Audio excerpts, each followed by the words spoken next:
이걸 강의라고 생각하지 마시고 실제 전투에 참전한 사람이 증언하는 그런 곳이라고 좀 봐주시기를 기대하겠습니다.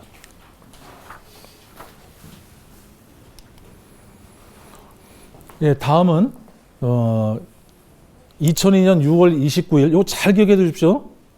2002년 6월 29일 참수리 358호정 승조원을, 당시 근무했던 승조원을 소개해 드리도록 하겠습니다. 정장은 대위 최영순이었고 현재 작전사령부 감찰실에서 중령으로 근무하고 있습니다. 부장 김유진 중위는 해군사관학교에서 처장으로 현재 중령으로 근무하고 있고, 기관장 중위 장근영은 예비역 대위로서 해군사관학교 출신이었었는데 그때 트라우마를 좀 겪다 보니까 한의학을 재전공을 해서 지금 미국에 이민 가서 살고 있습니다. 지휘부 장교 3명과 항해 포갑부 14명, 작전부 6명, 기관부 6명, 편대 특수병과 의무병입니다. 1명이 같이 근무했었는데 총 30명이 근무하고 있었고, 아마 여기 한 명씩 이렇게 다 소개해드리고 싶은데 시간적으로 좀 안 될 것 같고, 현재 저기 저 빨간 글씨로 되어 있는 두 사람은 현재 살아있지 않고 대전 현충원에 지금 안장되어 있습니다. 교전 때 그 전사하신 게 아니고, 한 사람은 울산에서 우리 해군의 특수전 병과에 있는 그 함정을 타다가 불의의 사고로 이제 그 순직하게 되었고, 한 사람은 병사로 이제 죽게 되었는데, 저 오길영 중사 잠시 좀 신금을 울리는 얘기라서 여러분들 인터넷 검색해봐도 나올 겁니다. 오길영 중사 이렇게 네이버에 치시면은 뭐 특별한 게 하나 나올 것 같은데 한번 제가 읽어드리겠습니다. 내연장 중사코 오길영은 제2연평해전 이후 해군 특수전 전단 훈련용 특수함정에서 근무 중 2004년 10월 울산 해상에서 훈련 중 순직하였으며, 2004년 12월 그의 아내 고 김명주아님 또한 영혼이 되어서라도 부부의 연을 이어가겠다며 남편을 따라 스스로 목숨을 끊는 안타까운 일이 발생했었습니다. 두 사람이 함께한 시간은 고작 1년 6개월이었습니다. 순직한 군인 남편을 그리워하다 운명을 달리한 김 씨가 죽기 전날 자신의 미니 홈피에 남긴 애절한 글이 사부곡이 되어 큰 화제가 되었으며 대전 현충원의 고인의 유품과 함께 합장되었습니다. 제가 만든 영상이 하나 있는데 지금 이제 막 그 인원을 찾다 보니까 사진을 다 구하지 못했습니다. 그래서 한 4분 정도 되는데 영상 하나 시청하시겠습니다.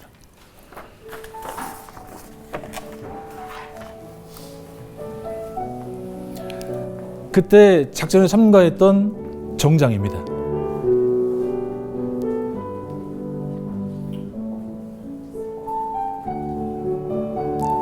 네, 부장입니다. 김유진 중령, 지금 현재 중령입니다.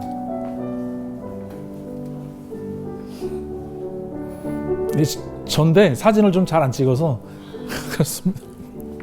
우리 가족 사진은 잘 나왔습니다. 사통장 김영선입니다. 조타장 정병훈입니다. 전탐장 임무성입니다. 갑판장 신철입니다. 전기장 조윤영입니다. 내연사 김유환입니다. 21포장이었었던 박창우입니다. 22포장이었던 안진남입니다. 그리고 갑판병이었던 김주성입니다. 저쪽에 있습니다.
왼쪽에 있는 사람이 정장입니다. 배가 참 팀워크가 좋았었어요.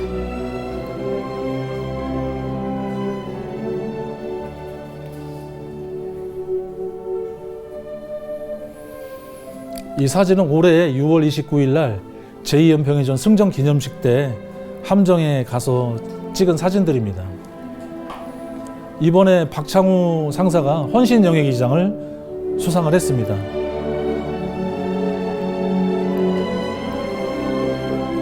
이 사진은 왼쪽에 우리 정장, 선임 정장 고윤영아 정장입니다. 예, 오길영 중사는 아내와 합장돼서 대전 현충원에 있고요.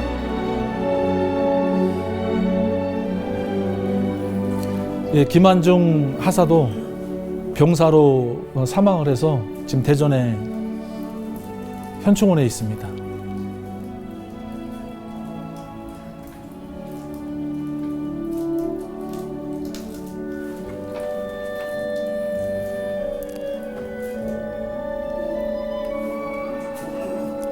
사진이 많이 없어. 저는 이제 작년에 헌신 영예기장을 수혜받게 했는데 참 어렵게 받았습니다. 저게 다름이 아니라 옛날에 그 상위용사 기장입니다. 상위용사. 그걸 이제 헌신 영예기장으로 바뀐 것 뿐입니다. 다음은 2002년 6월 29일에 발발된 제2연평해전에 대해서 잠시 기록을 설명드리도록 하겠습니다. 제2연평해전을 아시나요? 2002 한일 월드컵 결승전을 하루 앞둔 2002년 6월 29일 오전 10시 25분 당시 대한민국이 월드컵 4강 신화를 쓰며 나라 전체가 축제에 물들어 있을 무렵 서해 북방한계선 NLL 남쪽 3마일, 연평도 서쪽 14마일 해상에서 북한의 기습 공격이 일어났다. 북한 경비정 두 척이 우리 측 북방한계선을 침범하더니 갑자기 선제 기습 포격을 가했고 해군 고속정 잠수리 357호의 조타실이 순식간에 화염에 휩싸였다. 이때부터 양측 함정 사이에 교전이 시작되었다. 곧바로 인근 해역에 있던 해군 고속정과 초계정들이 교전에 합류하였고 북한 측 경비정 한 척에서 화염이 발생하자 다시 북상함으로써 교전은 25분 만에 끝이 났다. 하지만 우리 해군 6명이 전사하였으며 19명이 부상당했다. 하지만 월드컵 기간 중 전쟁 도발을 발표할 수 없었기에 이 영웅들은 그렇게 조용히 잊혀졌고 우리는 이런 희생 위에서 월드컵 축제를 즐길 수 있었다.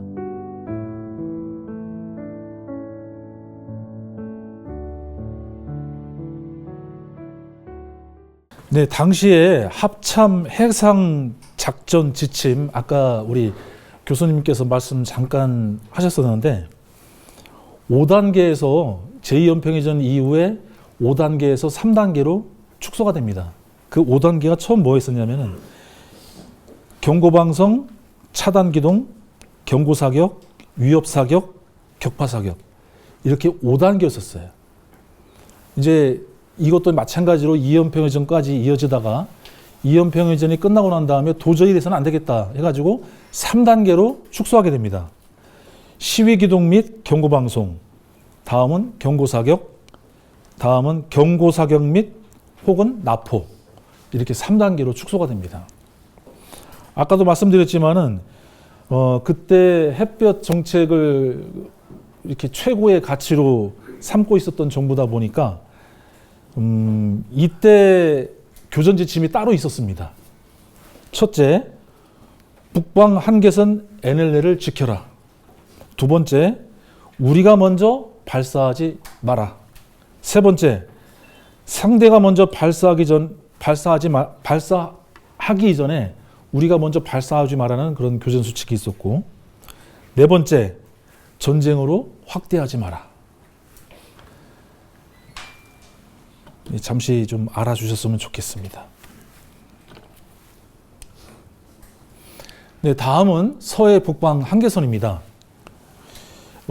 NLL이라고 되어 있는데 이게 어떠한 내용인지 잘 모르시죠? 이것도 잘 기억해 주십시오. 제가 잘 기억해 달라는 것 두 가지를 잘 기억하시는 분은 오늘 큰 행운을 가지고 댁에 돌아가실 수가 있으실 겁니다. 예, 영상 하나 틀어주십시오.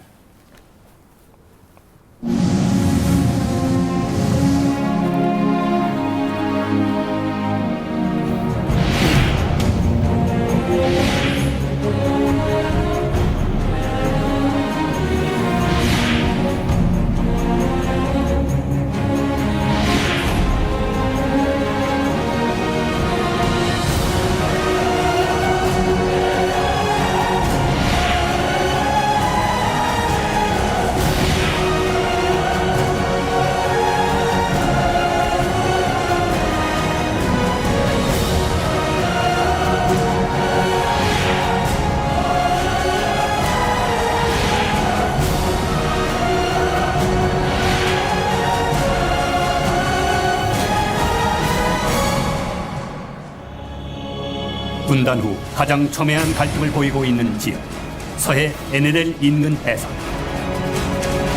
북한은 서해 NLL이 불법적인 경계선이라며 계속 무력 도발을 하고 있다.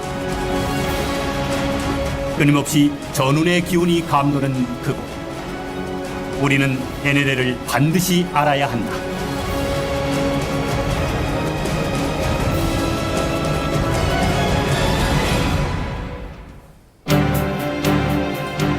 (1953년 7월 27일) 전쟁이 계속되는 가운데 유엔, 북한, 중국은 휴전협정을 체결한다. 그런데 이 협정에는 영해의 기준과 남북 간의 해상 경계 획정 부분이 빠져 있다. 그 이유는 1년 전으로 거슬러 올라간다. 휴전협정이 계속되던 1952년 1월, 유엔과 북한은 영해의 설정에 대해 상반된 의견을 낸다. 유엔은 국제법적 관례인 3마일 영해를 주장한 반면 북한은 12마일의 영해를 주장했다. 당시 북한은 배가 한 척도 없어 제해권을 완전히 빼앗긴 상태였고 3마일의 영해로는 해상 봉쇄를 막을 수 없다고 판단했었다. 결국 북한은 관련 규정의 전면 삭제를 요청. 유엔은 관련 규정을 완전히 삭제하고 휴전협정 체결 때까지 양측은 관련된 합의를 도출하지 못한다. 당시 남한은 휴전을 인정하지 않겠다는 의지를 보였고 특히 경계선이 정해지지 않았던 해상에서 자유로이 38선 이북 해상을 드나들었다. 유엔군 사령관 클라크 장군은 1953년 8월 30일 유엔군과 국군 함정과 항공기의 초계 활동을 안정하기 위해 서해 5도로부터 3마일 북단 지역의 북방 한계선을 설정한다. 저 서해 5도 잘 기억해 이것이 주세요. 바로 지금의 NLL 북방 한계선입니다. 경계선의 이름이 백령도, 분계선이 아니라 대청도, 한계선인 소청도, 이유는 연평도, 남쪽에서 우도입니다. 북쪽으로 이동하는 것을 제한하려는 목적으로 설정한 선이기 때문이다. 이후 북한은 해군력을 키워 점점 NLL에 대해 이의를 제기한다. 현재 설정된 해상 경계선은 휴전 협정에 포함되지 않았기 때문에 불법적인 경계선이라는 것이다. NLL은 북한이 말하는 것처럼 정말 불법적인 경계선일까? NLL은 유엔이 일방적으로 설정한 해상 경계선이긴 하지만 그렇다고 해서 불법적인 경계선은 아니다. 당시 평화 유지라는 휴전협정의 목적을 실현하기 위해서는 협정에 포함되지 않았더라도 해상 경계선의 획정이 어떤 방식으로든 필요했다. 더욱이 이 경계선이 국제해양법적 원칙에 부합하도록 설정됐다면 명문화된 경계선이 아니라 하더라도 법의 유추 해석을 통해 합법성을 보장받을 수 있다. 국제해양법에서는 섬의 지위를 인정하고 있기에 우리 영토인 서해 5도와 북한의 영토인 옹진반도 사이에 중간선으로 설정된 NLL은 국제해양법상 해양경계 획정 원칙에 부합되도록 설정돼 있다. 이와 관련해 해상분쟁지역 경계선 획정에 관한 국제법 판례는 NLL의 적법성을 대변하고 있다. NLL은 유엔이 설정한 한계선이면서 동시에 휴전협정의 정신을 계승해 합법적인 원칙에 의해 설정된 유일한 잠정적 해양 경계선이기도 한 것이다. 따라서 남북이 추가적인 논의를 통해 해양 경계선을 획정하기 전에는 당연히 NLL을 잠정적인 해양 경계선으로 인정해야 한다. 오히려 NLL을 불법적인 경계선으로 규정하고 서해 5도 인근 바다를 자신의 바다라며 이 지역에 군사력 투사를 서슴지 않는 북한이야말로 휴전협정 정신에 위배되는 불법적인 행위를 하고 있는 것이다. 북한 주장의 허구성은 휴전협정 정신을 살펴보면 명확히 알 수 있다. 휴전협정에서 관할권 분배 원칙은 전쟁 이전에 쌍방이 관할해 오던 지역이 기준이었다. 전쟁 전 북위 38도선 이남에 있는 서해 도서 지역은 모두 대한민국의 관할권 하에 있었다. 즉 서해 5도는 물론이고 옹진반도 근처 마합도, 기린도, 비업도 등의 섬들도 전부 남한 영토였다. 그런데 마합도, 기린도, 비업도 등의 섬들이 북한 옹진반도와 아주 근접해 있기 때문에 유엔이 휴전협정 정신에 따라 서해 5도를 제외하를 오히려 북한에 양보해 주었다. 따라서 전쟁 전 관할하던 영역을 그대로 인정한다는 휴전협정 원칙에 따라 서해 5도 근해는 38선 이남 구역이기 때문에 당연히 우리의 바다다. 이처럼 NLL은 우리가 사수해야 할 생명선이며 NLL을 무실화시키려는 칸의 의도는 그 어떤 명분으로도 용납될 수 없는 것이다.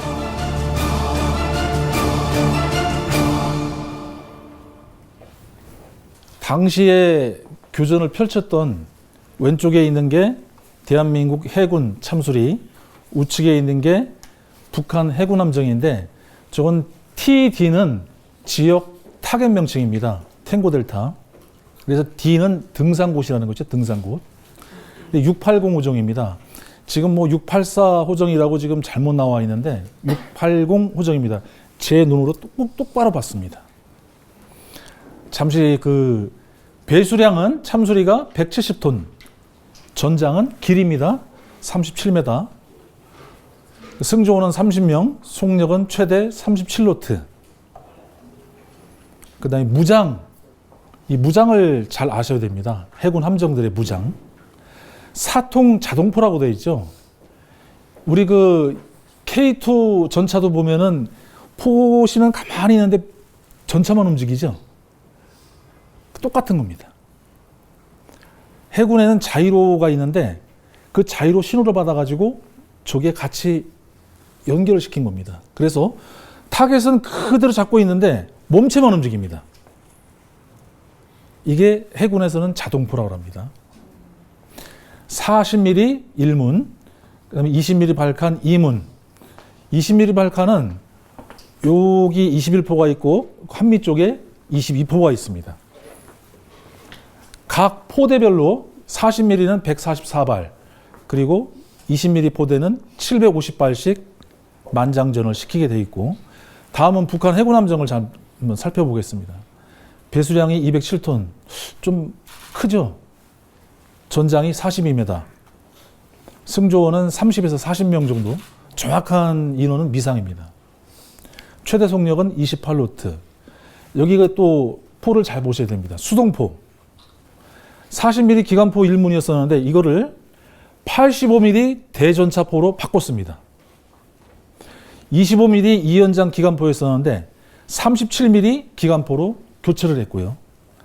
한미 좌우에 14.5mm 기관포 2문은 그대로 있습니다. 그 다음 RBU 1200 어뢰 발사관이 있고요.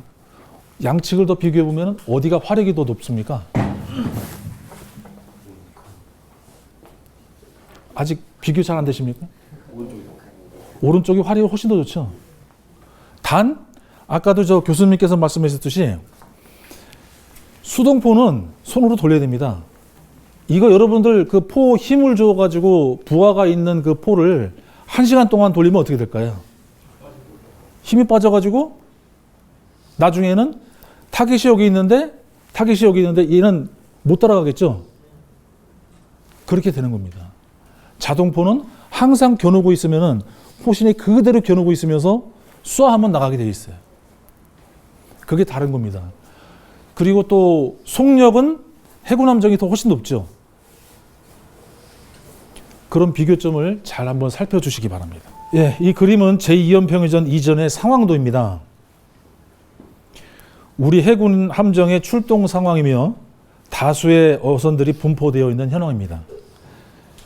우리 해군 함정은 연평도 근방 좌측에서, 연평도 잘 보이시나요? 네. 연평도 근방 좌측에서 고속정 232편대, 우리 편대입니다. 그리고 253편대가 있죠. 소총도 남방은 고속정 256편대가 위치합니다. 그리고 그 하단으로는 해경정과 어업지도선이 위치하고 우리 어선은 조업 통제선 아래에서 당시 58척이 조업 중에 있었습니다. 우측은 적 경비정 기동 사항을 시간대별로 설명해 놓은 1, 2, 3, 4, 5, 6까지입니다. 여기서부터가 문제입니다. 처음 이 내용을 공개하는 거라서 아직까지는 여러분들은 어쩌면은 이런 내용들을 처음 여기서 경험하게 되실 거고 저는 이 내용을 처음으로 여기서 공개하는 겁니다. 그래서 이 사진 한 장을 놓고 좀 조심스러워서 내용이 상당히 많습니다. 그래서 음성으로만 나갈 수밖에 없음을 좀 양해해 주시고, 지금부터 교전 초기부터 우리가 구조를 하고 그 다음에 손상 통제를 한 것, 여기까지 쭉 설명을 드리도록 하겠습니다. 제2연평해전 전투 상황을 참수리 358호정을 기준으로 작성되었으며 발표자의 주관적인 내용이라는 점을 우선 말씀드립니다. 참고로 지금부터 발표하는 제2연평해전 참수리 358호정의 활약 강의 내용은 해전 이후 참전장병 승전으로부터 최초로 공개되는 내용으로서 현재까지 알려진 내용과는 크게 상이하여 혼동이 있을 것으로 예상을 합니다. 그러나 여러분께서는 왜곡, 조작되지 않은 제2연평해전의 영웅 참수리 358호정 승조원이 적 경비정과 싸워 국가에 헌신한 그날의 진실과 마주하게 될 것입니다. 혹여 당시 전투 상황을 가감없이 설명하다 보면 다소 불편함이 있으실 것으로 예상됩니다. 많이 불편하시면 자리를 이석하셔도 되며 경청하지 않으셔도 무방합니다. 그럼 강의를 계속 이어가겠습니다. 교전 전날의 상황을 잠시 설명을 드려야 될 것 같아요. 교전 전날이 어떤 일이 있었는지. 참수리가 세 척이 우리 편대에 있었는데 357, 358, 369 우정이 한 편대였습니다. 232편대. 그런데 한 척이 다른 253 편대로 합류가 돼가지고 그쪽 편대에서 일을 하게 됩니다. 왜? 6척을 3개의 편대로 2척씩 나눠놨기 때문에. 그래서 357하고 358은 232편대, 369는 다른 편대로 가 있었어요.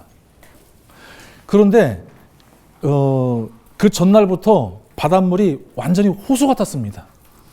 정말 호수같이 아주 그냥 잔잔했었거든요. 근데 그날 참수리 369호정이 이제 조금 있으면 정장이 교체가 된다고 해가지고 새로 오는 정장이 고기를 10근을 사갖고 왔어요. 삼겹살을 10근을 사갖고 와가지고 이제 편대장하고 이제 쭉 그 작전을 나갔던 그때 편대가 2개 편대가 같이 앉아서 이제 추식을 하고 있는데 357호정 정장 윤영화 정장이 저하고 이제 예전에 같이 또 근무를 했었거든요. 식탁에 앉아 있는데 여기 앉아 있는 거예요. 전사하기 전날 여기 앉아 있어가지고 아이 정장님 기분 나쁘게 왜 구석에 앉아 있냐고.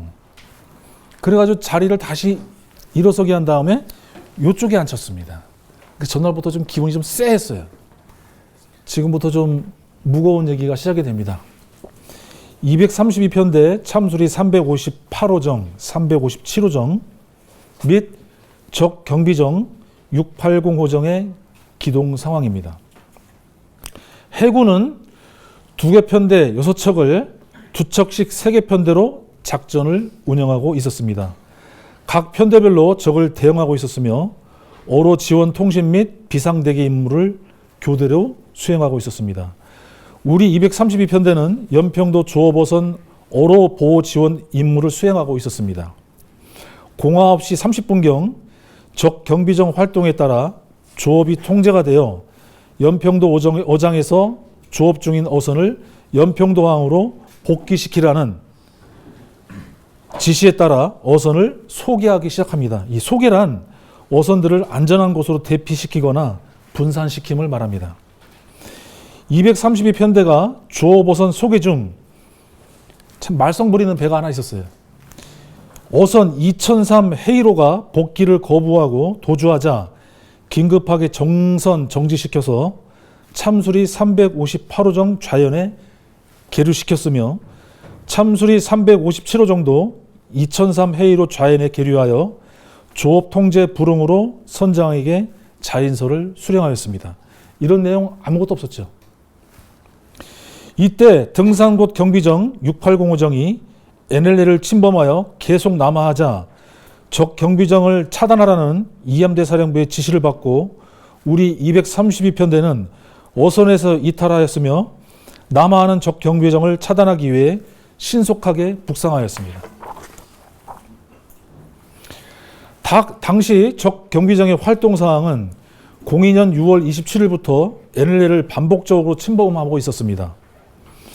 6월 29일 당일에는 등산곳 투매지를 이탈하여 180도 방향으로 남하하여 NLL을 침범하였고 6도 경비정 탱고 양키라고 합니다. T는 TY 이거 저 지역 타겟 명칭이라고 그랬죠. Y는 6도입니다. 6도 북한 지역. 6도 경비정은 6도 인근을 이탈하여 NLL을 근접하였으며 NLL을 따라 등산곳 방향으로 이동 중이었습니다.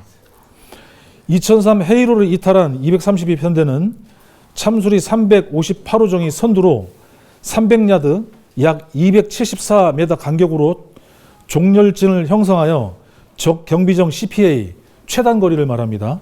4000야드 약 3.6km 정도의 거리로 320도 방향으로 1차 차단 기동 후 2차 차단 기동을 위하여 우연으로 변침하였으며 2차 차단 기동 시는 적 경비정이 NLL을 2.2마일 3.2km 이상을 월선한 상태로 180도로 계속 남하 중이었으므로 시간적 여유가 없어 바로 근접 차단 기동을 실시하였습니다. 적 경비정은 참수리 358호정이 함수 1000야드를 통과할 때까지 침로를 바꾸지 않고 계속 180도로 남하하였으며 참수리 358호정은 적 경비정을 계속 주시하고 있었습니다. 10시 20분경 참수리 358호정이 적 경비정 함수 500야드쯤 통과 시 적 경비정 방향에서 불꽃과 포성이 들렸고 곧이어 화염이 보였으며 참수리 357호정을 향해 적 경비정의 선제 기습 공격이 시작되었습니다. 여러분들 혹시 학창시절 때 선빵이라고 들어보셨습니까? 선빵. 선빵이 얼마나 중요하죠? 제일 중요한 그 사람을 무력화시키느냐 못 시키느냐 그거죠. 아까 그 차단 기동 그 교전 지침 말씀드렸죠. 그것과 이것을 딱 봤을 때 어떤 생각이 드십니까? 쏠 때까지 기다려야 되고 쏘고 나서야 우리는 쏠 수가 있습니다. 교전 수칙에 의해서. 그럼 선빵을 오지게 맞으면 어떻게 될까요? 일어서서 싸울 수 있을까요? 사람이? 그러한 내용들이 지금 나옵니다. 참수리 358호정은 즉각 반사적으로 편대장과 정장 지시에 의해 전포, 40mm 포, 20mm 포, 이문, 적정을 대응하여 격파사격을 실시하였습니다. 현장 지휘관 판단하 교전이 시작되었으며 이때 소병기 전투요원들은 실내 통로에 대기하고 있었습니다. 357호정과 358호정의 전투 개념이 조금 좀 틀렸습니다. 전투 배치 개념이. 우리는 정장에 항상 그런 얘기를 했어요. 주포와 부포를 쏴서 적을 무력화시키면 그때 소병기원들이 나가서 사살을 해라. UDT 출신 장교였었어요. 최영순, 아까 그저 굉장히 순한 사람 중령 보였었죠? 그 사람이 UDT 장교입니다. 저도 이제 그 정보부대에 오래 있어서 그런 개념을 좀 잘 알고 있었는데, 이분은 좀 나름대로 뭔가 좀 준비를 하고 있었던 그런 장교처럼 그렇게 보였었어요.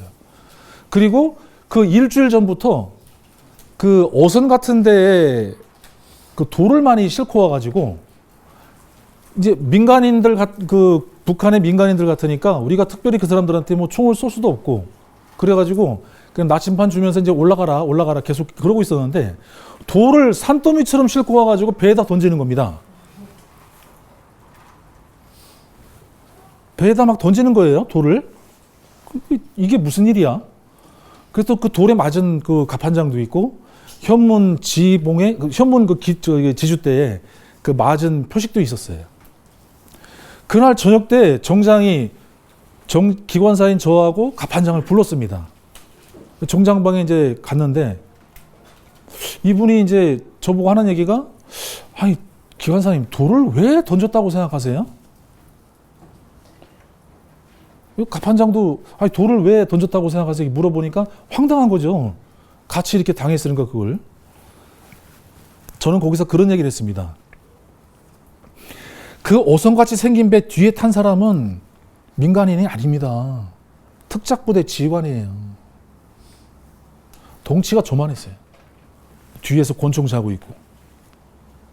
근데 그 사람이 그 안에 타고 있는 사람한테 돌을 던지게 시키는 겁니다. 그 돌을 던져서 나는 소리 있죠. 무슨 소리를 들었을까요? 그 사람들이. 텅텅 소리가 나냐, 탕탕 소리가 나냐, 딱딱 소리가 나냐. 어느 소리가 가장 얇은 소리입니까? 그렇죠. 내부의 소리가 크게 돌리는 텅텅 소리가 가장 얇게 느껴졌을 겁니다. 저는 그렇게 얘기를 했어요. 정장한테. 저 사람들은 분명히 우리 배의 선체 두께를 확인하러 온 특작부대 사람들입니다. 그래서 그날부터 싸 해가지고 굉장히 준비를 많이 했어요. 우리 정장하고 제가 몇 번을 싸웠는지 아십니까? 많이 싸웠어요. 저는 편대 주임 상사고 그 배에서는 기관사였지만은 지금은 그때 그 정장님이 그렇게 전투 배치를 자주 시키고 했던 것이 굉장히 좋았어요. 다 살을 수 있었고 우리는 전투를 잘했기 때문에. 소연평도까지 딱 우리 제일 끝바람는 정장이다 보니까 제일 끝에 저 등산고 그 앞에 투매가 아니라 V계류 하는 데다가 계속 내보내는 겁니다. 끝발이 제일 없으니까. 그러면 제일 멀리 있는 배가 저녁 시간대에 들어와가지고 밥을 먹으면은 따뜻한 밥 먹을 수 있을까요? 우리는 계속 식은 밥, 다른 사람 다 먹다 남은 반찬 이것만 먹어가지고 제가 몇 번 싸웠어요, 정장님하고. 아, 정장님 제발 우리도 따뜻한 밥 좀 먹읍시다. 그리고 들어가서 이 방에서 전투 배치 좀 하고. 안 되겠대요. 그거 양보 못 하겠다고 그러더라고요. 졌습니다, 제가. 근데 그게 실제 전투할 때 엄청난 효과가 있었어요. 교전 상황이 발생되어 전탐장은 통신망을 이용하여 인근 우군 함정에 교전 사실을 전파하고 지원을 요청하였습니다. 저는 겸임 편대 주임 상사라는 직책도 있었으므로 기관실 대원들을 전투 독려하고 적 위치 및 행동을 확인하기 위하여 편대장이 지휘하고 있는 함교 21표대 옆으로 이동하였습니다. 방탄복을 편대장에게 전달하고 기관 전령기를 운영 중인 기관장에게 기관실 전투배치 현황을 보고하였습니다. 기관을 움직일 수 있는 것은 선택권이 두 군데가 있습니다. 함교 조타실에 브릿지, 함교용이 하나 있고 함교가 피격되어 가지고 함교가 사용이 안 되면 어디서 해야 되겠습니까? 기관실에서 해야 되겠죠. 그걸 제가 보고를 하러 올라간 겁니다. 기관실에 어떻게 준비가 돼 있고 만약에 기관장님이 피격돼 가지고 잘못됐을 때는 이거 하나만 해주세요. 기관실로 전환하는. 죽더라도 이건 해주고 죽으라고 그랬어요.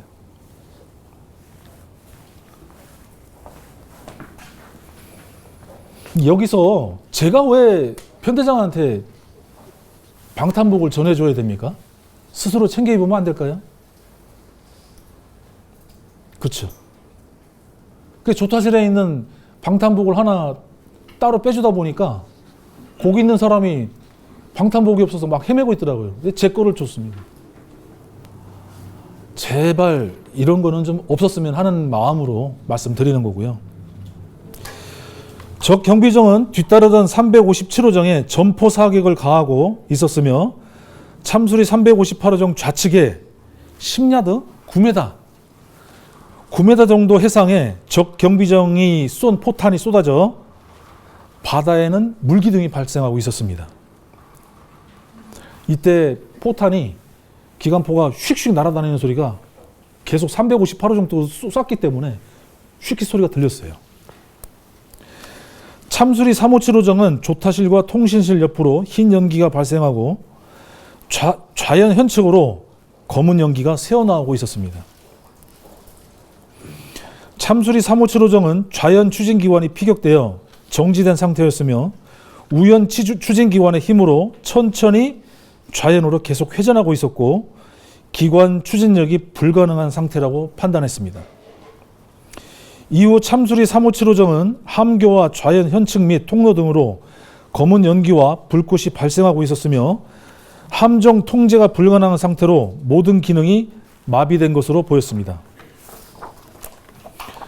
전 탐장은 참수리 357호정을 수에 호출하였으나 통신망 응답이 없었으며 인근 함정 및 기지에 추가로 지원 요청을 실시하고 있었습니다. 참수리 358호정은 적 경비정과의 거리가 500야드 이내로 좁혀져 전 포장들은 사통 자동에서 수동으로 전환하여 겨누고 있었고 360야드 약 330m입니다. 거리까지 초근접하여 교전을 하였습니다. 41포는 적 경비정 함수포 85mm 대전차포를 조준하였고 이때부터 이제 85mm 포 격파사격이 들어갔습니다. 7, 8발이 명중을 했습니다. 그 적 경비정 대전차포에 명중한 이후 적 경비정의 함수포 내부에서 화재가 발생하여 검은 연기가 보였고 적 경비정의 포요원들은 우리가 쏜 포탄에 맞아 5, 6명이 튀어나와 적 경비정 갑판상에서 나뒹굴고 있었습니다. 제가 왜 500야드라는 얘기를 왜 들었냐면은 사통 자동을 놓게 되면은 500야드 이내에서는 적함과 아함이 구분이 안 됩니다. 타겟. 그래서 수동으로 놔야 됩니다. 그래서 우리는 전포가 수동으로 전환해가지고 준비 상태에 있었던 거죠. 그렇지 않고 있었던 배는 수동에서 자동으로 전환, 그냥 자동이 있었다. 타겟하고 안 맞는 거예요. 포신하고. 그럼 쏴도 맞겠습니까? 그래서 500야드 이내에서는 사통을 쓰면 안 됩니다. 수동으로 쏴야지. 처음에 이연평해전 나왔을 때 자동으로 놨다고 했다가 또 수동으로 놨다고 또 책을 바꿨더라고요. 좀 의아해했던 기억이 있습니다. 358호정의 21포는 적 경비정의 함교를 조준하고 22포는 적 경비정 함미 부분을 조준하여 무자비하게 격파 사격을 실시하였습니다. 21포 포장들이 쏜 20mm 발칸포 포탄은 마치 불기둥이 내려앉듯이 적 경비정으로 쏟아부었습니다. 이런 20mm 발칸을 쏘면은 한 5m 정도 되는 이런 둥근 원처럼 돼가지고 갖다 쏟아붓는 것처럼 됩니다. 실제로 여기는 330m로 나와 있지만은 가까이 갔을 때는 여기 그 앞에 나와 있는 교전했던 장병들이 있습니다. 얼마처럼 보였습니까? 바다에서? 거의 코앞에 사람이 이 새끼손가락만큼 보일 정도였으니까 제 기억으로는 200m도 안 됐어요. 200m도 안 됐어요. 여기 방금 그 말씀드린 사람이 21포장으로 근무했었습니다. 적군을 많이 사살했어요. 박수 한번 쳐주십시오.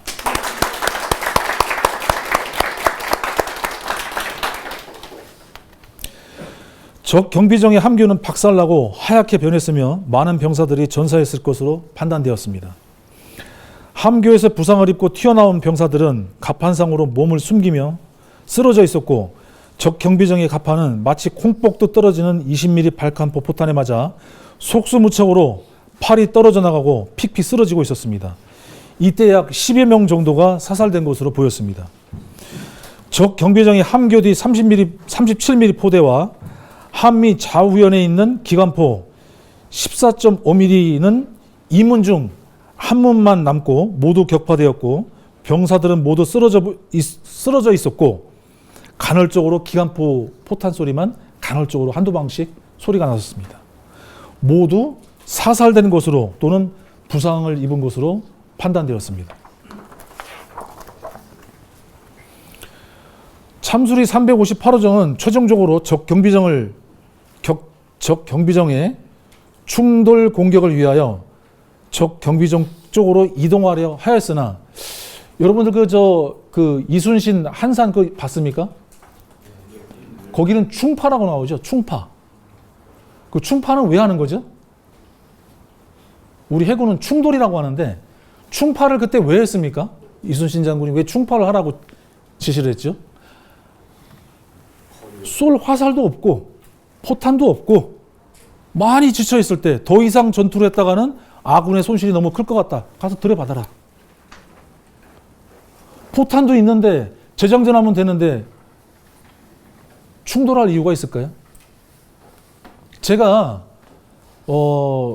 들은 얘기인데, 일연평해전에 참전했던 기관사 고참 선배로부터 들은 얘기입니다. 좀 전에 우리 교수님께서 강의하신 내용 중에서 325호정이 적정을 딱 들여받아갖고 딱 꽂힌 게 하나 보였었죠. 꽂혀서 안 빠지면 어떡합니까? 충돌했을 때. 그때 용돌이 휜 거거든요. 용골이. 충돌을 했을 때 안 빠지면 어떻게 됩니까? 배는 이렇게 돼 있고 이렇게 갖다 박은 거예요. 함수 쪽에. 그러면 이 상태에서 누가 더 피해를 볼까요?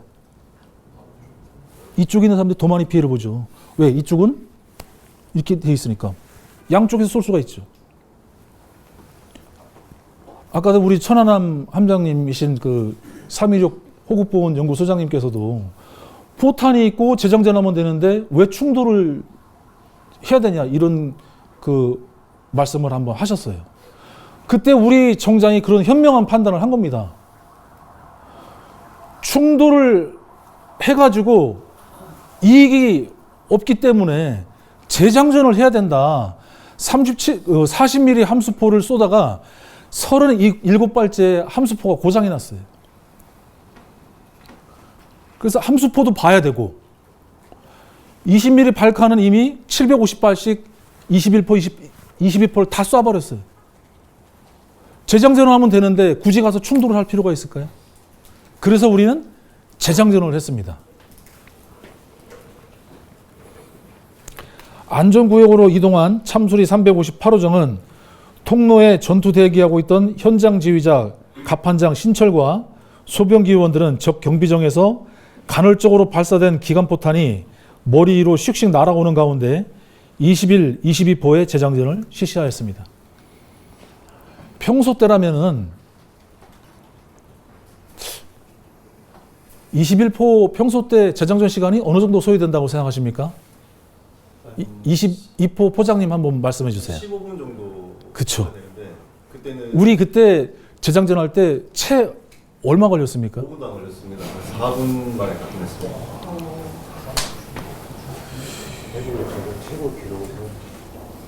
그래서 함대에서는 어떻게 10분 안에 그걸 장전할 수 있나 믿지 못해서 교전 다 끝나고 저희가 평택에 입항했을 때 따로 초시계까지 들고 와서 얼마 만에 장전할 수 있는지 또 테스트를 했는데 그때도 5분 안 걸리고 한 4분 만에 끝냈습니다.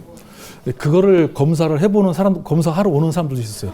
저한테 쐈는데 빨리 쏘고 빨리 재장전 했다는데 왜 그걸 확인해야 되죠? 야, 너희들 잘했다. 너희들 정말 수고했다. 박수 쳐줘야죠. 이상한 때에 우리가 전쟁을 했던 것 같아요. 그때 일화를 제가 재장전 할 때 일화를 한번 잠시 말씀드리겠습니다. 저는 제2연평해전 영화를 보면서 아니 왜 승리한 배를 딱 거울 삼아서 영화를 안 만들고 왜 저렇게 무자비하게 당한 배를 영화를 만들어서 국민 마음을 저렇게 애석하게 만들고 울게 만들고 왜 저러지? 그때 또 해군 장병들한테 10,000원씩 걷었어요. 그 영화 만든다고. 저는 안 냈습니다, 저. 너무나 뒤에 나오는 얘기도 참 허무맹랑한 얘기가 많은데, 그때 일화를 잠시 말씀드리자면은, 여기 저 통로에서 그 소변기 21포하고 22포를 재장전했던 사람이 2명이 있습니다. 우리 문성근 하사와 김주성 그 갑판병인데 통로에 있다가 그 일화를 제가 말씀드릴게요. 통로에서 전투 대기하고 있던 소변기 요원들은 갑판장 신철에 따라와 제 한마디에 손살같이 중갑한상으로 몸을 던지며 뛰어들었습니다. 긴박한 상황 속에서 현장의 지휘자와 수병들 간의 신뢰 없이는 절대로 만들 수 없는 전투 현장의 눈물겨운 모습이었으며 갑판장을 다시 못 볼 것 같아 두 손목을 꼭 잡았던 제 손이 무척 부끄럽게 느껴졌었습니다.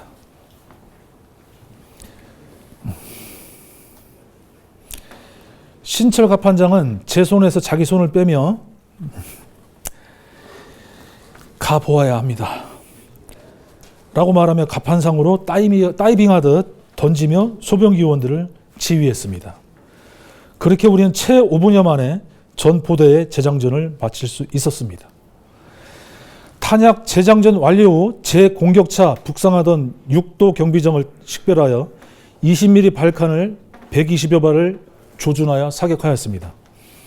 그러나 이미 거리가 유효사거리 이상 떨어져 큰 피해를 주지 못하였습니다. 제 마음 같아선 따라가 침몰시키고 싶었습니다. 적 경비정 680호정은 253편대를 교란하고 있던 6도 경비정에 의해 예인되어 북상하였고 북방 한계선 넘어 북쪽에 멈춰 검은 연기를 내뿜고 있었습니다. 이후 참수리 358호정은 지원편대 도착으로 참수리 357호정 구조 및 손상 통제를 위하여 참수리 357호정을 안전구역으로 예인하여 이동시켰으며 좌연에 우연계류하였습니다. 이 그림은 이게 실제 사전입니다. 이 그림은 적 경비정과 교전 시 우군 함정들의 지원 사격과 교전 이후 양측 간 아까 나온 거는 대치 상황이고 저 맨 앞부분이 탱고 양키 388 호정이 뒤에 검은 연기 나오는 탱고 델타 680 호정을 끌고 가는 사진입니다. 북쪽으로.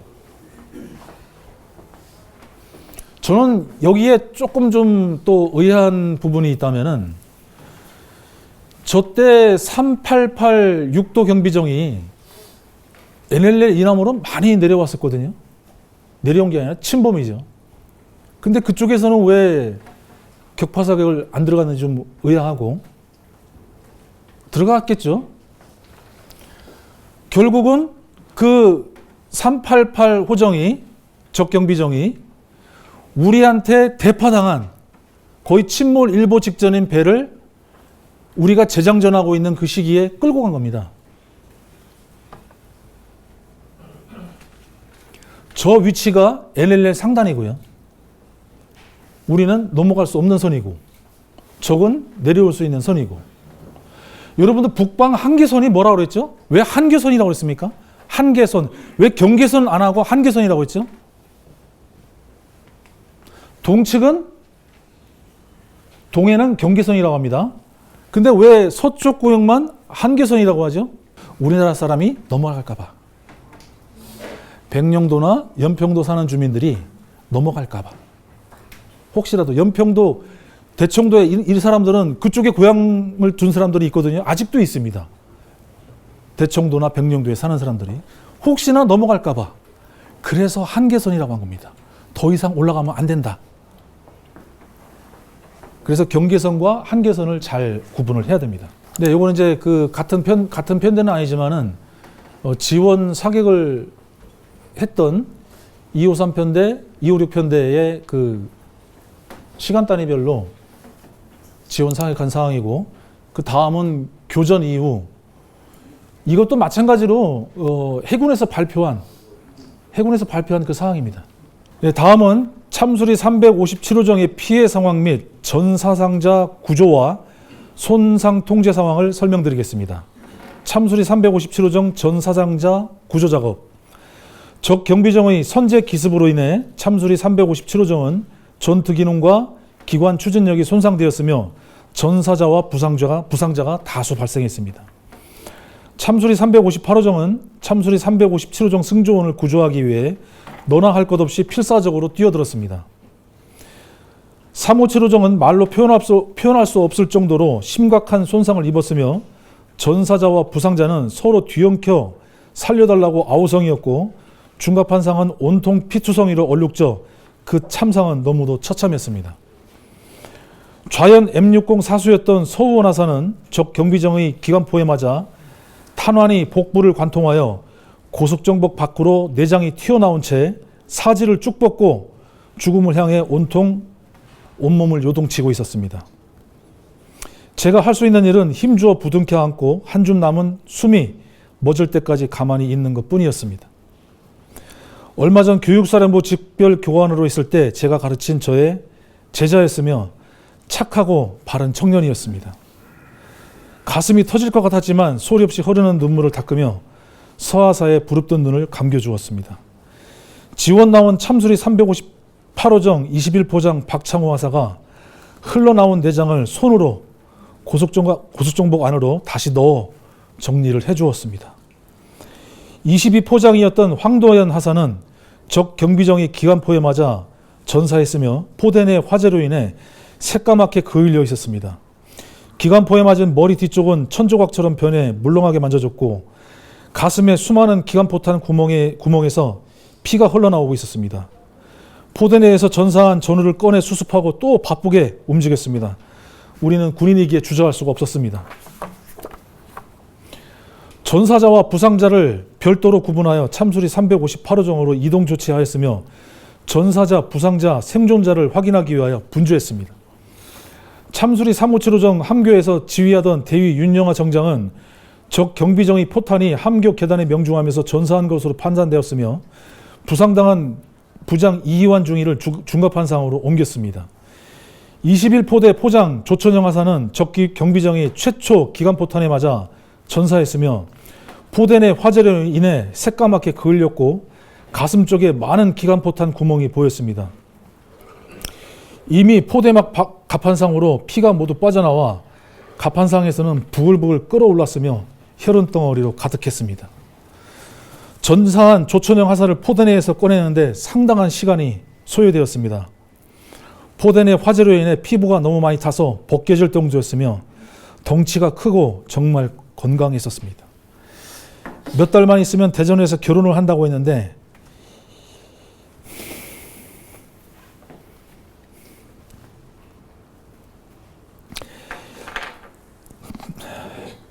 이게 무슨 악마의 저주인지 이들에게 너무도 가혹하고 잔인했습니다.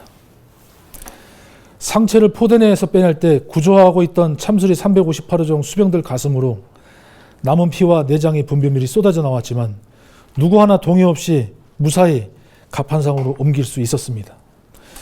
그 참혹함 속에서도 구조활동은 몇 번 전투를 경험한 대원들처럼 일사불란했으며 너무도 고맙고 훌륭했습니다.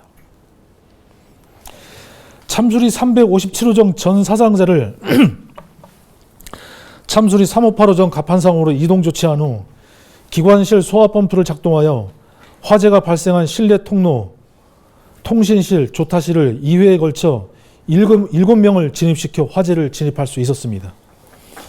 화재를 진압하고 나온 참수리 358호정 간부들과 수병들의 얼굴과 옷은 새까맣게 그을리고 눈만 하얗게 보였습니다. 분노한 그들의 눈빛은 생사의 갈림 속 전사들 모습이었습니다. 화재를 진압한 후 실내 통로와 통신실, 조타실, 함교를 확인한 후 최종적으로 잔존하고 있는 인원이 없음을 참수리 358호정 함교 지휘부에 구두로 보고하였습니다. 여러분들이 그 연평해전 영화를 보셨을 때 조타실에 한 명 남아있는 걸로 돼 있었죠. 해군에서는 좀 더 적극적으로 사실을 잘 구별을 해서 그때야 뭐 경황이 없고 침몰을 했고 쏜 배는 있고 못 쏜 배는 있고 쏜 배에서 가져가야 됐고 이렇게 했기 때문에 경황이 없어서 그렇게 했겠지만은 이렇게까지 할 필요는 없었다고 생각합니다. 제가 최종적으로 2회에 걸쳐서 화재 진압을 한 후 조타실까지 올라가서 다 확인을 했습니다. 잔존 인원이 없음을. 그리고 358호정 조타실, 그러니까 지휘하고 있는 함교, 그리고 그 밑에 있는 조타실 기관장 쪽으로 제가 문을 열고 있었기 때문에 그때 제가 잔존인은 없음 보고를 했습니다. 근데 어디서 나왔는지 모르겠어요. 저는 짐작이 가는 곳이 있습니다. 잘 들어보십시오. 참수리 357호정 갑판장과 기관사가 가벼운 파편상을 입고 최초로 탈출할 시 한미 후타실 기재태세를 완료하였다는 보고를 하였습니다. 그로 인해 한미 후타실 내부를 열어볼 수 없었으며 좌연 현측으로 집중 포화를 맞은 참수리 357호정은 계속된 침수로 인해 좌측으로 기울어가고 있었습니다.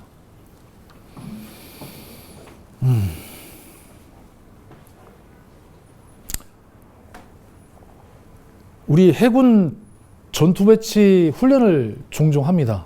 하루에 몇 번씩도 하죠. 그때 조타장에 임무가 있습니다. 조타장은 함교에서 이제 타를 말하자면 운전수예요. 타를 움직이는 운전수거든요. 함교에서 지시에 따라서 몇 도로 놔라, 몇 도로 놔라 그러면 그 타각을 조절해서 방향을 결정해 주는 사람이에요. 그 사람의 임무가 있는데 그 조타기를 걔가 조타장이 쓸 수 있는 권한이 두 가지입니다. 함교 자동, 함교 수동. 그 포탄에 맞아서 그게 작동이 안 되면 어디로 가야 되느냐? 해군 분들은 다 아시죠? 어디로 가야 되는지. 그런데 거기를 인원이 있는지 없는지도 확인 안 하고 기재태세를 했다는 것은 저는 도저히 용서할 수가 없습니다. 아직 더 검증을 하고 그렇게 해야 되겠지만은 제가 여기서 처음 밝히는 사실이기 때문에 혹시라도 여기 기자분들이 계시다면은 아직까지는 해군에서 발표하기 전까지는 지금 저희가 8월 달인가 5월 달인가 증언을 마쳤습니다. 그래서 12월 달부터는 이제 저희가 증언한 사실을 해군 역사 기록물 관리단에 요청을 하면은 열람을 할 수가 있다는데 그 열람 되기 이전까지는 잠시 좀 보류해 주십시오. 이거는 섣불리 나가면 저는 고소당하면 또 큰일 납니다. 지원 사격 중이던 참수리 328호정이 참수리 357호정 지원차 계류하여 참수리 358호정은 구조작업을 종료하고 전사자와 부상자, 생존자를 싣고 222 전진기지 연평도 빠지를 향해 전속으로 항해하고 있었고 나는 우리 배가 떠나가 없는 것을 후에 알게 되었습니다. 여기 그때 참수리 승조원들은 다 358호정을 타고 전사자, 부상자, 생존자가 타고 다 떠났어요. 근데 편대장, 저, 여기 2명 더 있죠. 문성근 하사, 안재남 하사, 우리 전사한, 아니 저기 병사한, 김한중 전자장, 3285에서 지원 나온 거기 갑판사인가? 이 6명이 남았어요. 침몰하는 배. 저는 저희 배가, 제 배가 떠나고 없는 거를 기관실에 357 기관실 들어가고 어떻게라도 이 좌측으로 너무 많이 물이 막 기관실 속으로 쏟아 들어오고 있어가지고 뭐 US라도 만들어서 뭐 꾸겨놓고 뭐 물이 들어오는 걸 막아야 됐으니까 거기 있다가 도저히 안 될 것 같습니다 하고 편대장한테 올라왔는데 저희 배가 없더라고요. 제 배가. 그때 알았습니다. 전사자하고 부상자하고 생존자를 싣고 전속 기동해가지고 연평도 빠지러 간 거를. 좀 많이 좀 기가 막혔어요. 나를 내비두고 그냥 가네. 응? 근데 어쩔 수 없죠. 그 생사의 갈림길에 있는 부상자들도 있었고 그런 사람들을 살리는 게 우선 목적이었고 저도 좀 목적으로 삼았으면 안 됐을까요? 그 침몰하는 배였었는데. 근데 6명이 거기 남았습니다.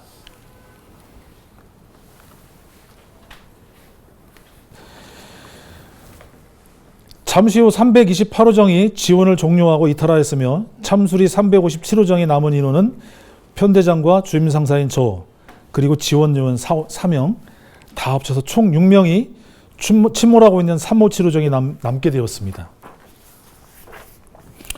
다음은 참수리 357호정 손상 통제 작업 상황입니다. 인접구역에서 경비 중이던 진해함이 침몰하고 있던 참수리 357호정 500야드 부근까지 다가왔지만 등산고수로부터 스틱스 미사일 전자파를 수신하여 함 안전상 고속으로 현장을 이탈하는 것을 보고 이탈하는 걸 봤습니다. 큰 군함이 곁에 와서 든든했던 우리의 마음은 이내 실망감과 허탈함으로 침몰하는 참수리 358호정에서 최후를 맞이해야 하는 긴박한 상황이 되고 말았습니다. 저희가 구조작업을 하고 거의 끝나갈 때쯤 손상 통제를 하고 있을 때 진해함이 왔어요. 진해함은 대청도 근방에서 경비를 띄고 있었고, 저쪽에 백령도 옆에. 부천함입니다. 진해함이 아니라 진해함하고 부천함 못 올라오고 있었고 밑에 있을 때. 그게 저는 진해함이라고 알고 있는데. 부천함 제가 부천함 타고 있었는데 네, 대청도에 있다가 NL을 타고 우리가 제일 가깝게 올라왔거든요. 네, 그러면 못 올라왔어요. 그 부천함 타고 계셨습니까? 제가 부천함 타고 있었어요. 그 얘기하면 안 되는데. 그 함대에서 잘못 발표한 것 중에 하나가 그럼 부천함 포술장 많이 두드려 맞은 것도 알겠네요. 제가 부천함 포술장입니다.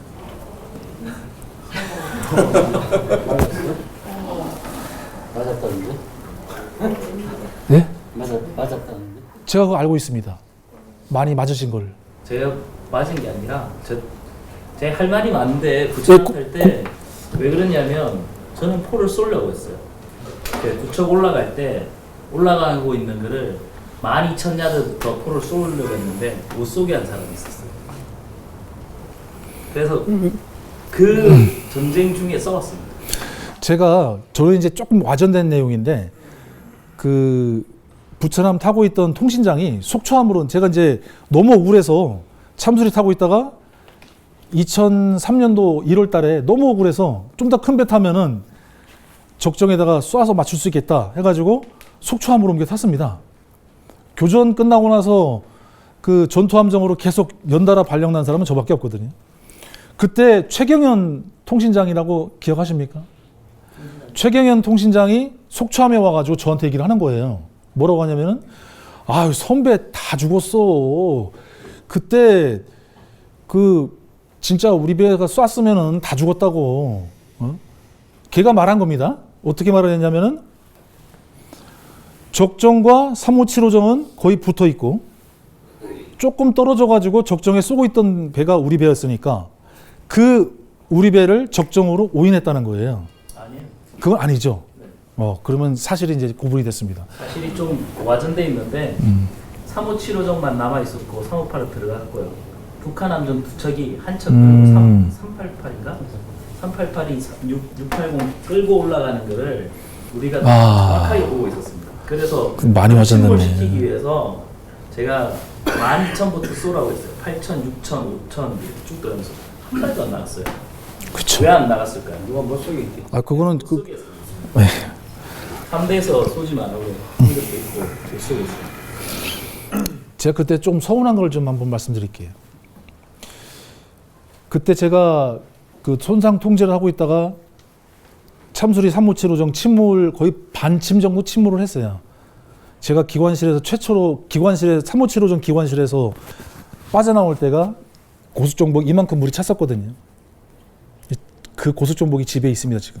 이만큼 빌지라인. 기름띠가 떠가지고 이만큼 고수정복에 제가 그때 왼발을 다쳤거든요. 그 기관실에 보면 프레트 홀이라고 있습니다. 밸브를 잠그는 게 있는데 거기에 동그랗게 돼가지고 덮개로 돼 있어요. 근데 거기 빠져가지고 발이 안 빠지는 겁니다. 나중에는 이제 그게 요만큼 돼 있다가 그때 처음에는 물이 차 올라올 때는 빌지라운이 있다가 나중에는 이제 잠수를 해가지고 신발을 벗고 발을 빼내느라고 억지로 빼냈거든요. 지금 그때 그 다친 다리인데 그러고 올라왔는데 이 좀 배 좀 옆에 붙여주면은 침몰하지 않을 텐데 뭐 170톤하고 1200톤이잖아요. PCC는 1200톤이고 참수리 해봤자 뭐 170톤 붙여줬으면은 좀 그 침몰하는 그런 역사도 없었고 한상고기가 그렇게 또 뭐 조타실에서 뭐 타잡고 해가지고 뭐 영화도 만들고 그런 것도 없이 그냥 거기서 구조해가지고 나올 수 있었을 텐데 그게 좀 아쉬웠어요. 그때 너무나 만감이 교차를 했습니다. 왜 가지? 우리를 두고 왜 가지? 그렇게 무슨 생각했습니까? 문성근 하사 그 안진아 마사는 그때 무슨 생각했습니까? 저도 그때 이제 구조작업 하고 있다가 저희 58이 떠난 줄 솔직히 몰랐는데 갑자기 엔진 기관 소리 나는 걸 보고 이제 떠나는 걸 알았습니다. 그때 우리 배가 깔아먹고 있는데 왜 우리는 안 구해주지? 많이 당황했었어요. 네. 나중에 이제 어차피 부상자가 심해서 살아야 되니까 그분들 때문에 갔다는 거를 알고 이제 이해는 했었습니다. 그때 여기 내용에는 표현이 안 돼 있는데 누가 남아야 될지를 고민을 하고 있었어요. 편대장하고 저는. 누가 남아야 되죠? 저한테 딱 물어봤습니다. 누가 남아야 되죠? 있기 싫죠. 거기 누가 있기 싶겠습니까? 거기에. 침몰하는 배. 근데 편대장이 주임 상사 보고 누가 남아야 되죠 하는데 저 갈게요. 해야 될까요? 같은 쌍부속인데. 편대장 참수리가 세 척이 한 편대라고 했죠. 세 척이 한 편대인데 작전 나올 때는 두 척이 한 편대가 되고 그냥 있을 때는 세 척이 한 편대입니다. 그 한 편대에 참수리 정장 대위는 그 지휘권만 있고 행정권이 없어요. 그래서 편대장 소령이 지휘권을 가지고 있습니다. 그래서 그 최초 지휘관이 소령 때부터예요. 그 지휘관이 있기 때문에 행정권을 가진 지휘관이 있기 때문에 주임 상사가 필요한 겁니다. 뭐 부대 관리도 하고 개인 신상 관리도 하고 뭐 지휘관 보필도 하고 그런 문제 때문에 최초 지휘관인 편대장께 주임 상사가 필요한 거예요. 근데 제가 여기 안 있고 내 기관사니까 가야 됩니다. 이 얘기 할 수 있을까요? 저 무척 가고 싶었어요. 그때 그 당시에. 여기 왜 있어야 되나 내가. 근데 내 지휘관이 여기 딱 있으면서 최후를 같이 하고자 하는데 어떻게 주임 상사가 빠져나갑니까? 총살감이죠. 그러면. 저는 그때 그 심정으로 남아 있었어요. 여기 두 사람도 만감이 교차했을 겁니다. 어휴, 이거 침몰해 가는 배. 그때가 거의 반 정도 침몰했을 때고 우리가 빠져나왔을 때가 완전히 배가 침몰을 해서 센터라인까지 물이 들어와 가지고 가라앉기 5분 전. 그때 오른쪽 라이프라인을 잡고 369가 안 가고 기다리고 있어서 그 배를 딱 탔는데 바로 침몰했어요. 저는 그때 무슨 생각을 했냐면 돌아가신 어머니가 내 와이프, 내 자식들이 눈에 보이는 게 아니라 돌아가신 어머니가 보이더라고요.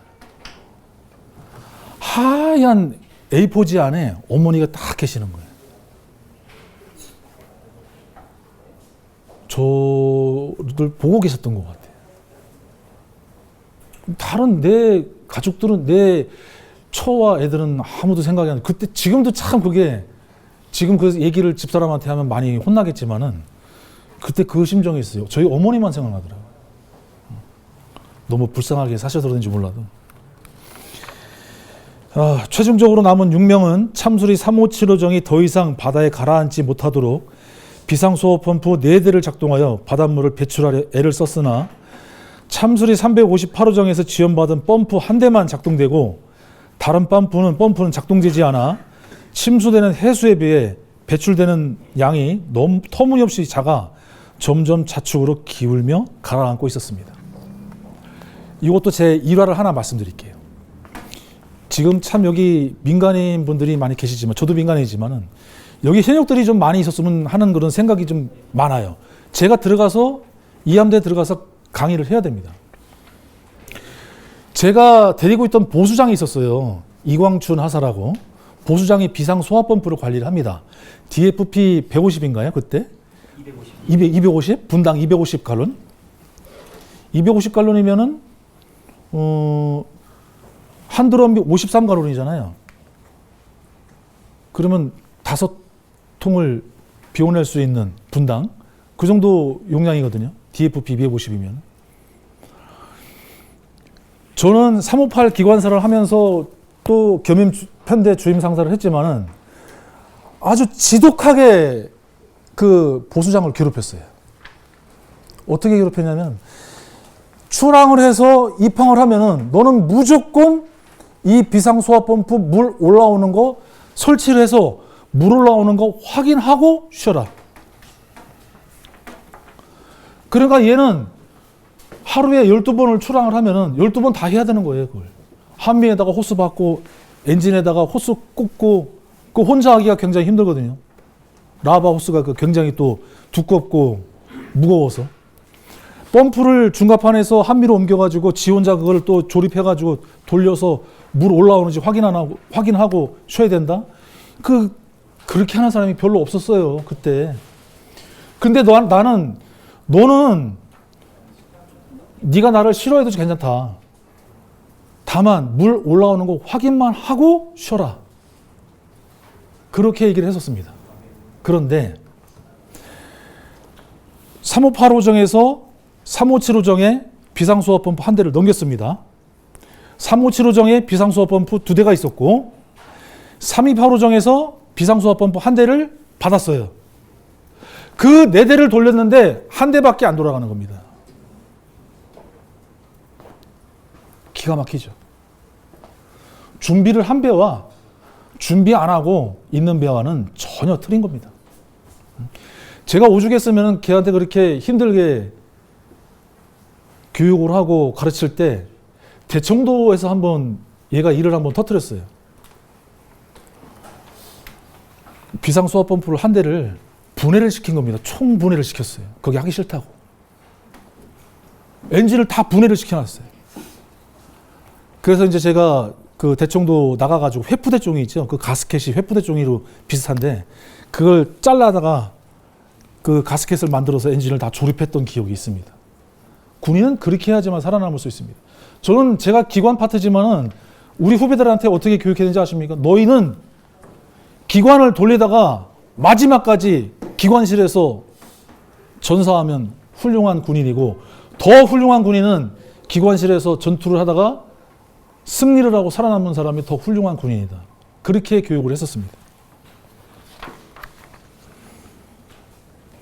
네, 369호정에 이제 그 탈출을 한 것까지 이제 다 알게 되셨죠. 저희가 이제 구조 작업하고 손상 통제 임무를 마친 건 아니죠. 배가 침몰했기 때문에 369호정을 타고 연평도 바지에 들어왔습니다. 들어왔는데 바지에 지원 요원들이 한 명도 없는 거예요. 다 대피를 하고. 거기도 뭐 연평도까지 연평도 포격 도발 사건 아시죠? 포탄이 날아올 수 있으니까 제일 해상에 맞힐 수 있는 타겟이 연평도 빠집니다. 북한에서. 거기도 맞을까봐 거기 있는 대원들이 한 20여 명이 다 대피를 하고 없었어요. 교전하고 끝나고 들어갔는데 물 한 방울 먹을 수 없었고 전기가 안 들어와가지고 껌껌했었고 그리고 뭘 좀 씻어야 되는데 전원이 없으니까 씻을 수가 없었어요. 그리고 한참 후에 정리되니까 그때서야 지원 요원들이 들어와서 발전기를 돌려서 전원을 주고. 지원 요원들이 누구를 위해서 있는 걸까요? 전투 요원들을 위해서 지원 요원들이 있는 거 아닐까요? 그래야지만 군수 지원이 되는 거 아닐까요? 이후 000 전대장이 교전 현장을 순시한다고 하여 참수리 358호정 갑판상 전투 흔적은 해수에 모두 씻겨져 깨끗한 상태였습니다. 참수리 358호정 대원들은 그 처참한 상황 속에서도 너무 침착했습니다. 차분하게 배를 청소하고 또다시 현장으로 간다면 망설임 없이 갈 수 있을 정도로 전우회로 똘똘 뭉쳐 있었습니다. 지금 생각해보면 너무도 대견했고 참 착했습니다. 우리는 그날 같은 편대의 동료들을 잃은 슬픔을 뒤로하고 야간 항해를 통해 평택항 서항 사부도로 입항을 했습니다. 여기서부터는 이제 제가 누워서 침 뱉는 얘기를 하게 됩니다.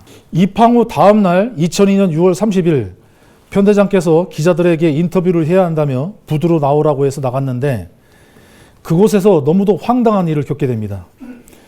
편대장이 교전 상황 브리핑을 하는데 참수리 358호정이 적 경비정에 쏜 것 중에 30% 정도만 맞았고 나머지는 인접구역에서 지어오는 다른 함정들이 쏜 것이 많이 적정에 맞았다고 진술을 하고 있었습니다. 저는 깜짝 놀랐습니다. 아니 편대장님이 왜 이러시나 정말. 섣부른 생각이지만 어제 입항 후 무슨 일이 있었구나. 순간 생각이 스치며 저는 고개를 푹 숙이고 있었습니다. 그때 찍힌 사진이 제 사진이 있습니다.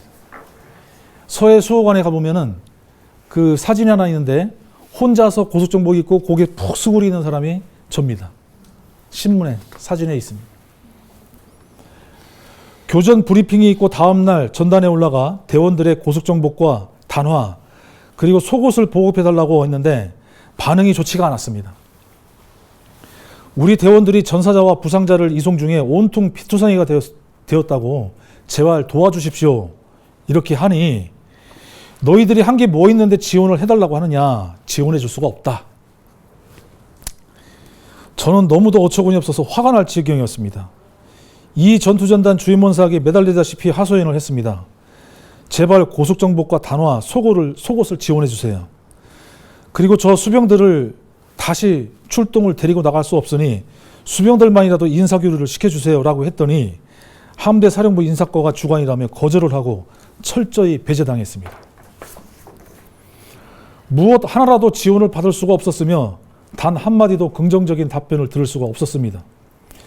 이게 어떻게 된 일인지 도무지 이해할 수가 없었습니다. 입항하여 18일간 온갖 상부조사는 다 받아야 했습니다. 사령부로부터 수박 한 덩이와 참외 한 박스를 지원받았을 뿐 아무런 지원이 없었습니다.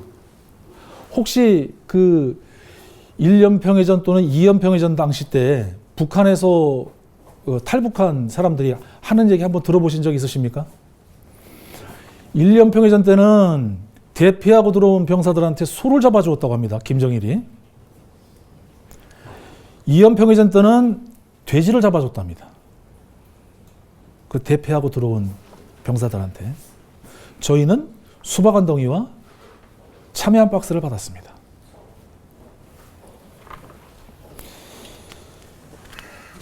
하는 수 없이 주임 상사인 저와 조타장, 갑판장, 전탐장이 피복 쿠폰을 걷어서 런닝, 팬티, 양말을 구입하여 수병들에게 입히고 신겼습니다. 그리고 피 묻은 고속정복은 빨아서 입혔습니다. 입항 후 조사받는 기간 중 수병들은 적 경비정과의 교전에 따른 전 사상자 구조작업 중 겪은 트라우마로 평택항 대기기간 중 잠을 못 자고 극한의 스트레스에 시달리고 있었습니다. 밤에는 퇴근하지 않고 있는 대기하고 있던 간부들이 수병들을 하나둘씩 끌어안고 차가운 침실 프레트 바닥에서 자야 했습니다. 생각만 해도 정말 가슴이 먹먹합니다. 이런 게 진정 같은 해군이 맞는지 모르겠습니다. 참수리 358호정 승조원 총원은 18일 동안 조사받는 대기기간 중 가까운 이함대 사령부 의무대 진료조차 일체 없었습니다.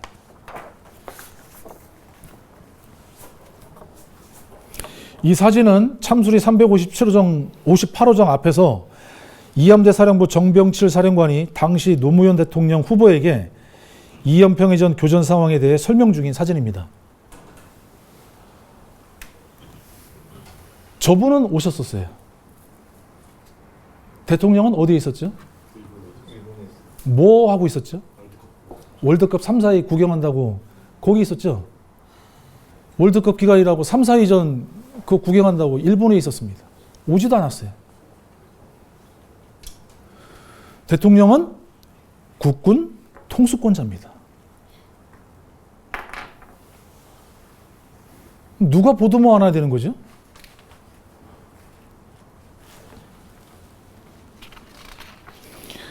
며칠 후에 참수리 358호정이 그 힘들게 전투를 하고 조사받고 있는 와중에 또 위에서 누가 이렇게 순시를 온다고 해가지고 서항부두에서 동항부두로 부대 이동을 합니다. 부대 이동을 하니까 딱 오는 사람들이 국방부 장관하고 합참의장이 오셨어요. 국방부 장관은 딱 오더니만 두 글자 이름입니다. 이름이 300만 원을 주시는 거예요. 전투하고 왔으니까 대원들 데리고 나가서 식사하라고 편대장한테 쫙 주시더라고요. 그 다음날 그 돈은 사복 입은 사람이 다시 수거해 가더라고요. 그러고 나서 30만 원만 주는 겁니다.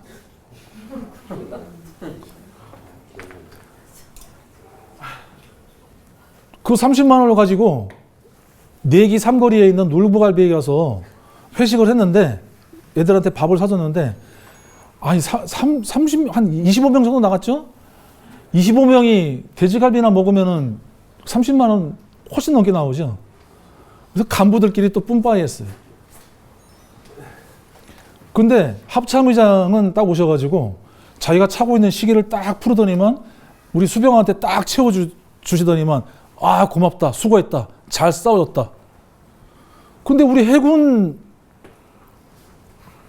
상부 지휘관이나 어떤 누구도 우리한테 수고했다 사라져서 고맙다 잘하고 돌아왔다 이런 얘기를 한 사람이 한 명도 없었어요.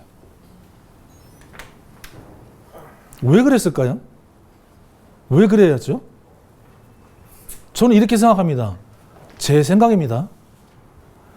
우리 것을 다 어떤 배에 줬어요. 그럼 우리는 있는 게 됩니까? 없는 게 됩니까? 없는 게 되겠죠.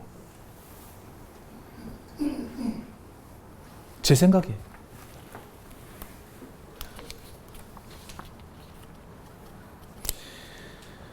아무리 배 한 척이 침몰하고 돌아왔다 하더라도 승전하고 온 배는 있지 않습니까? 그 승전하고 온 배를 이렇게 대우했다? 저는 제가 이거를 써야 될까 말까를 상당히 고민을 많이 했어요. 왜? 누워서 침 뱉는 격이니까요.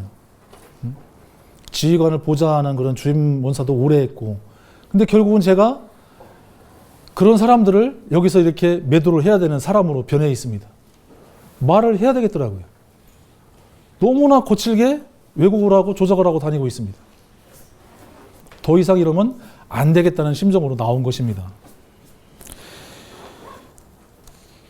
대기 기간 중 온통 교전 후 조사를 한다고 이 사람 저 사람에게 불러다닌다고 진이 빠질 대로 다 빠졌는데 수병들 인사 교류도 시켜주지 않고 정장만 교체하더니 다시 출동을 나가라고 합니다.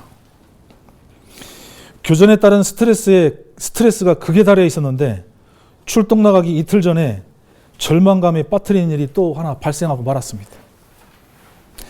참수리 357호정 전사자와 부상자를 이송할 때 사용했던 그 침대, 뭐 피투성이었던 그 침대죠. 우리가 자는 그 침대를 단가로 사용해서 전사자와 부상자를 옮겼으니까.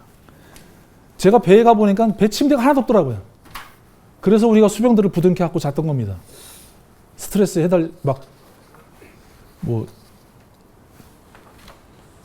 낮에는 막걸리도 좀 사다 먹였고 어떻게 할 수가 없는 거예요. 여러분들 한번 생각해 보세요. 내가 만약에 길 가다가 교통사고가 났는데 머리가 터지는 걸 봤다. 아니면은 가슴이 터지는 걸 봤다. 피가 질질 흐르는 걸 봤다. 부글부글 피가 끓어올라가지고 그 피가 내 고소정복 안으로 다 들어와가지고 이 수직기복으로 되어 있잖아요. 고소정 단어에 선짓덩어리들이 막 그득그득하다. 그런 상황으로 있었던 내가 살아서 그 평범한 사람들이 그런 극한의 스트레스가 있을 수 있을까요? 교통사고는 그냥 멀찌감치 해서 보는 겁니다. 경찰관들이 와서 보지도 못하게 해요. 그 내가 직접 경험한 그런 사람들, 그 극한의 스트레스에 완전히 뭐 진짜 요즘 말로 돌아버리기 일보 직전에 있는 사람들을 아무런 병원 치료도 안 시켜주고 그렇게 했어요. 그런데 그 침대를 우리가 358호장이 연평도 빠지에 딱 데리고 가니까 들 것이 없으니까 그 들 것을 가지고 다시 어선하고 연평도에서 어선이 나왔습니다. 나와가지고 어선에 싣고 전사자와 부상자를 싣고 연평도 항으로 들어갔습니다. 그때 우리 침대를 가지고 간 거예요. 근데 그 침대를 다시 우리한테 돌려줬습니다.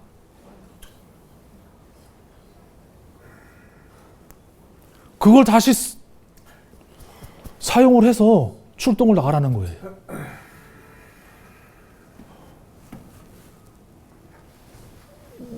저기 저 옆에 있는 그 김주성 병장은 교전 끝나고 이제 전역을 했지만은 누군가 죽었을, 누군가 부상당했을 그 침대, 그 우리 캔버스 아시죠?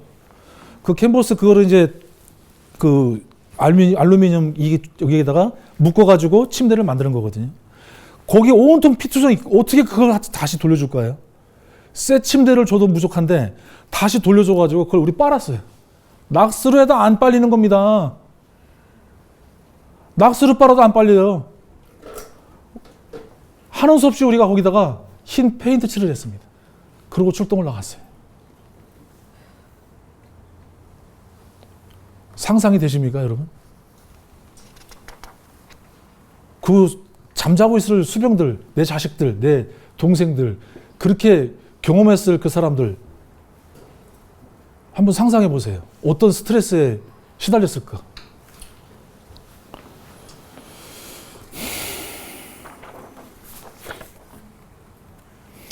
저희가 18일간 조사를 받고 그 다음 출동을 며칠간 나갔는지 아십니까? 3개월간 나갔습니다. 못 들어오게 하는 거예요. 3개월 동안. 왜 못 들어오게 했을까는 지금은 이제 짐작이 됩니다. 3개월 동안 못 들어오게 했어요. 이작도, 연평도, 대청도 막 그냥 쉴 새 없이 돌리고, 교전 끝나고 나서도 상황이 많이 안 좋았습니다. 그래서 3개월 동안 출동을 시켰어요.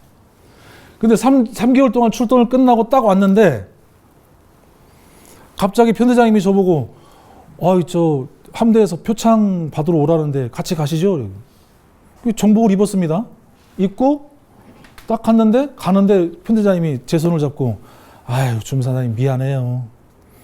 원래 내가 작전사령관 전투유공이 나왔는데 주임상사하고 바꿨어요. 주임상사는 작전사령관 전투유공 표창을 받고 제가 함대사령관 표창 받을게요. 그래서 제가 작전사령관 전투유공 표창을 받으러 올라갔습니다. 근데 거기서 그 표창장을 받을 때 어떻게 받았는지 아세요? 저 그 사람 절대 가만히 내버려 두고 싶은 생각이 요만큼도 없습니다. 대령으로 전역하는 걸로 알고 있는데 다른 그 육상부대 포탄을 지원해준 부대나 이런 부대 그 간부들한테는 공손하게 얘기 주더니만 저한테 휙 던져주는 거예요. 대령 이름이 뭐예요? 진짜? 나 힘들어서 너무 화가 나. 저한테 이렇게 휙 던져주는 거예요. 저한테 뭐라고 하는지 아십니까? 너희들이 한 게 뭐가 있는데 표창장을 받으러 와? 그렇게 했습니다, 저한테. 그래서 제가 그 표창장을 받고 와가지고 중갑판상에다가 내 패대기를 쳤습니다. 주는 사람도 어떻게 그렇게 줄 수가 있죠? 네? 저도 받고 나서 그렇게 한 거는 잘못이지만은 정말 이해가 안 됐어요. 그분을 제가 이름을 알아놨습니다. 제가 알고 있는 모든 장교분들한테 그 사람 이름 가르쳐달라고 애걸복걸 했는데 안 가르쳐주더라고요. 근데 이름을 알아냈습니다. 찾아갈 거예요, 제가. 찾아가서 왜 그랬는지. 모른다고 하겠죠? 기가 막히고 어이가 없어서 한동안 굳어 있었습니다. 우리는 참수리 358호정 대원들이 왜 이런 대접을 받아야 했던 것일까요? 대한민국 해군에게 진정 묻고 싶습니다. 이제 저희에게 답변을 해야 하지 않을까요? 교전 후 입항하여 해군 2함대 사령부의 지원사항은 창피할 정도로 허술했고 전투 공적에 비해 그 어떤 칭찬이나 표창 없이 전역해야 했던 수병 전우들에게 너무도 미안해서 이만 줄이겠습니다. 해군 부사관으로 35년간 군생활로 명예전역한 저로서도 누워서 침 뱉는 격입니다. 그러나 누구 하나 나서서 말을 하지 않는다면 이러한 현실은 계속 발생될 것이고 고치려 노력하지 않을 것입니다. 과거의 잘못을 시정하여 발판 삼고 미래 해군으로 거듭 나아가려면 사람을 존중하는 군내 풍토를 만들어야 하며 부하를 귀하게 쓸 줄 아는 지휘관이 많이 늘어나야 할 것입니다. 다음은 개선 및 유구사항으로서 제2연평해전 참전장병 참수리 358호정 승조원에 대한 예우입니다. 현재 현역에서 복무하고 있는 참전장병에 대한 인사, 복지, 치료에 대해서 철저한 대책을 강구해 주시길 해군본부에 요청합니다. 참수리 358호정 승조원은 현재까지도 교전 중 발생된 심각한 트라우마, 외상 후 스트레스를 간직한 채 살아가고 있습니다. 최근에 전 천안함 함장님이신 316 호국보훈연구소 소장님께서 많은 신경을 써주셔서 그나마 정신적인 치료를 시작하게 되었습니다. 해군본부는 대상자를 파악하여 치료 지시가 있어야 될 것이라고 생각합니다. 당시 232편대장이었던 김찬 소령은 한직으로 돌다 중령으로 전역을 했습니다. 그리고 정장 최영순 대위는 현재 해군 작전사령부 감찰실에 근무하고 있는데 중령으로 조금 있으면 전역을 앞두고 있고요.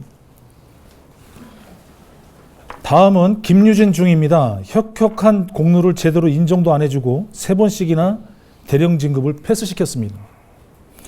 국가를 위해 목숨 걸고 참전하고 승리를 이끈 장교를 진급조차 시켜주지 않는 현재 해군 현실이 너무도 안타깝습니다. 다음에 또 이런 일이 발생한다면 누가 목숨 걸고 적과 싸울 수 있을지 걱정이 앞섭니다. 교전 당시 이들의 계급은 고작 대위, 중위였습니다. 교전 이후 할 말은 많았지만 끝없이 정진하고 나라에 헌신한 젊은 해군 장교입니다. 이들을 진급시키지 않고 누굴 진급시켜야 합니까? 반드시 전투국가를 재판단하여 중용해야 할 것입니다. 적과의 전투에서 승리한 장교를 헌신짝 대우하는 것은 없어져야 합니다. 다음은 쭉 나와 있습니다. 전탐장으로 근무했던 그 중사 임무성 이함대 사령부에 지금 상사로 근무하고 있는데 교전 때 경험을 했던 그 아주 중요한 적과의 대전을 할 때 어떻게 하면 잘 이길 수 있는지 이걸 연구를 많이 한 그런 사람인데 좀 성격이 직설적으로 말하는 성격이다 보니까 고가를 잘 못 받아서 아직도 상사입니다. 그리고 박창우 화사는 현재 일함대 그 사령부에서 있는데 무장 상사로 있는데 아주 외상 후 스트레스에 많이 시달리고 있고 올해 헌신 영예 기장을 수여받았습니다. 이거 받을 때도 올해 저 제2연평해전 그 승전 기념식 때 좀 수여해줬으면 했는데 누군가 방해를 했는지 일함대에서 수여받게 하더라고요. 참 보기 좋았을 텐데 그때 했으면. 그 다음에 이광춘 하사는 보수장으로 이함대에 근무하고 있는데 이 친구가 외상 후 스트레스로 한쪽 눈이 거의 실명 직전입니다. 근데 해군에서 누구 하나 이 사람을 해주는 사람도 없습니다. 치료해라. 근근히 뭐 허락받고 이제 치료받고 있는데 참 안타깝습니다. 그리고 여기 또 가슴 아픈 사람 하나 있습니다. 안진남 하사. 이 안진남 하사는 교전 끝나고 나서 이제 그 이함대에서 발령이 나가지고 일함대에 근무하다가 그 극한의 스트레스를 받다 보니까 야간에 함교에서 당직을 쓰는데 피가 모두 하체 쪽으로 쏠려가지고 쓰러지고 일과정열 중에서도 피가 밑으로 쏠려가지고 쓰러지고 그 결국 이제 신체 결함으로 부모님 권유로 이제 전역을 하게 됐는데 그걸 왜 돌봐야 되지 않았을까요? 왜 본인이 부모님이 걱정을 해서 전역을 하게끔 해야 됐을까요? 지금 있었으면 원사 달고 아주 창창하게 군생활을 하고 있었을 텐데. 그런데 이 친구가 전역하고 나서 몇몇 사람이 또 그 순직하거나 또는 이제 그 병사로 죽거나 외국으로 이민 가거나 이런 사람들이 있었잖아요. 그래서 여기 앞에 두고서 이렇게 얘기하려고 하니까 좀 그런데 자녀를 갖지 않고 있어요. 그래서 저한테 좀 많이 혼났어요. 왜 자녀를 갖지 않고 있냐 물어보니까 제가 이런 스트레스를 가지고 있고 언제 어느 때 제가 죽으면은 우리 아내는 어떻게 하냐고. 이거 아직도 자녀를 갖지 않고 있어요. 그 스트레스 때문에.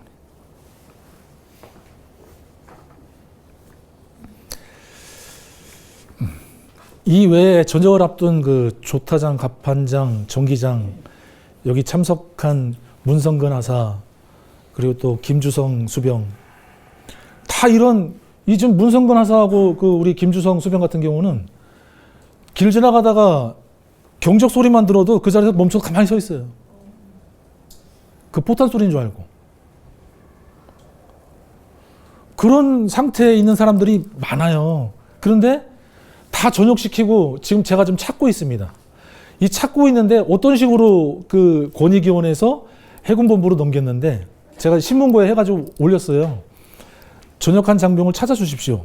그랬더니만 해군본부에서는 개인 신상 정보가 담겨 있어서 찾아줄 수가 없습니다. 그리고 이거는 이함대 사령부가 주관이기 때문에 이함대 사령부 여자 군무원한테 7급인가 그 사람한테 넘겨버렸어요. 그 사람한테 제가 전화를 했습니다. 이 사람들 찾을 수 있어요? 그랬더니만 이연평의전이 뭐예요?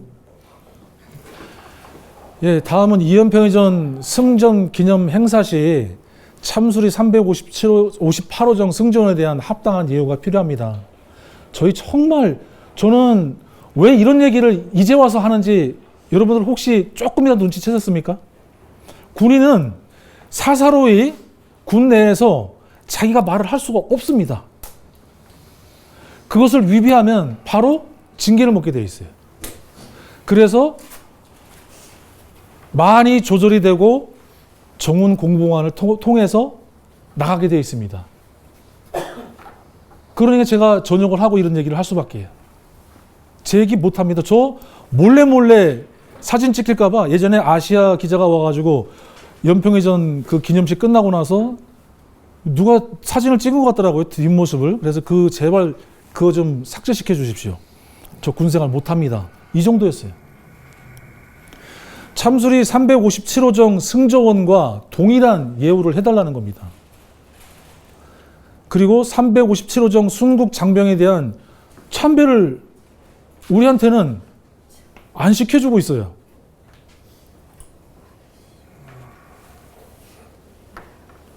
참수리 357호정 유가족과의 대화, 소통으로 역사인식에 대한 오해, 해소, 기회가 필요합니다.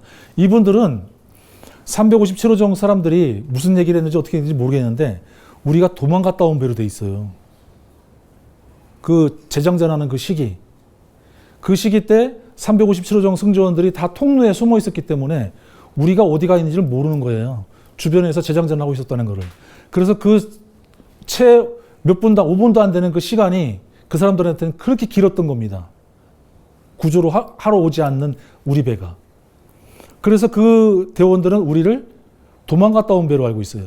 그리고 여기 전역한 사람들도 다 도망갔다 온 배로 오명을 안고 정말 불명예스럽게 전역을 했어요. 우리 수병들이 전역을 할 때 저한테 엄청난 쌍욕을 하고 전역을 했습니다. 어떻게 이럴 수가 있습니까? 지금은 이제 해군이 답을 해야 될 시기가 된 것 같아요. 그런 얘기를 만약에 유가족들한테 하면은 그 유가족들은 우리를 뭐라고 생각하겠어요? 너희들 때문에 내 자식들 죽었다고 하지 않겠습니까? 그렇게 알고 있어요, 지금 유가족들이. 작년에 한번 만나보려고 했는데 계속 자꾸 피합니다. 그리고 또 해군본부에서 나온 분이 작년에 우리한테 뭐라고 했냐면은 가까스로 이 사람들을 불러서 이렇게 358을 불렀다는 거예요. 아니 우리가 왜 가까스로 불러야 됩니까? 우린 그렇게 잘 싸우고 승리를 했는데 왜 우리를 그렇게 대우해 주죠? 물어보니까 그거에 대한 대답은 안 합니다. 다만 저분들이 조금 이해를 해주셔가지고 358 대원들이 이 행사장에 올 수가 있었습니다.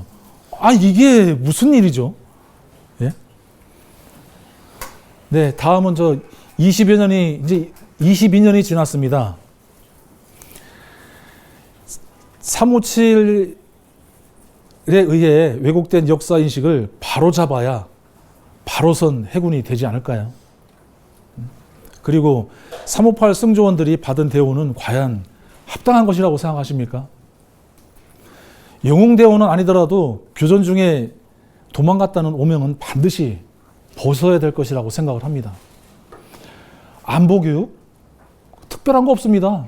군인은 국민의 생명과 재산을 지키기 위해서 목숨 걸고 열심히 싸우면 되는 것이고 저도 국민인데 딱 한 가지만 생각하시면 됩니다.